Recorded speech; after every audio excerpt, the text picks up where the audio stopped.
Vijayawada హైవేకు IT కంపెనీలు queue కట్టనున్నాయి. Choutuppal ఏరియాలో 30,000 ఎకరాల ప్రభుత్వ భూమి అందుబాటులో ఉండటంతో ఐటీ పార్కులు ఇక్కడ ఏర్పాటు చేయనుంది ప్రభుత్వం. ఫలితంగా ప్రస్తుతం హైటెక్ సిటీ, ఫైనాన్షియల్ డిస్ట్రిక్ట్ తీరున చౌటుప్పల్ పరిసరాల రూపురేఖలు కూడా రానున్న దశాబ్ద కాలంలో మారే అవకాశం ఉంది. ఎందుకు విజయవాడ హైవే అంటే నేషనల్ హైవే అది. అంటే హైదరాబాద్ నుంచి బిజియెస్ట్ గా ఉన్న నేషనల్ హైవే. మీరు అబ్జర్వ్ చేస్తే ఏ పండగకైనా టోల్గేట్ దగ్గర ఫస్ట్ ఒక గంట సేపు పండగ చేసుకున్న తర్వాతనే వాళ్ళ విలేజ్ పోవాల్సి వస్తుంది. సో ఫస్ట్ ఆఫ్ ఆల్ అది నేషనల్ హైవే తో పాటు capital to capital connected. Ramoji film city one of the biggest film city. మనం దాంతో పాటుగా కొత్తపేటలో ఉన్న ఫ్రూట్ మార్కెట్ వచ్చేసి HMDA లాజిస్టిక్స్ కింద బాటసింగరం ట్రాన్స్ఫర్ చేశారు. దాంతో పాటు విజయవాడ హైవే ఇప్పుడు దండమల్కాపురం వరకు 8 లేన్ ఎక్స్పాన్షన్ అవుతుంది.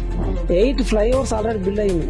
అంటే ఇవన్నీ వస్తున్నాయని చెప్పట్లేదు, మనం ఆల్రెడీ వచ్చినాయి. Dandamalkapuram industrial area, green industrial park, MSME అంటే medium and small scale industries ఏసియాలోనే బిగ్గెస్ట్.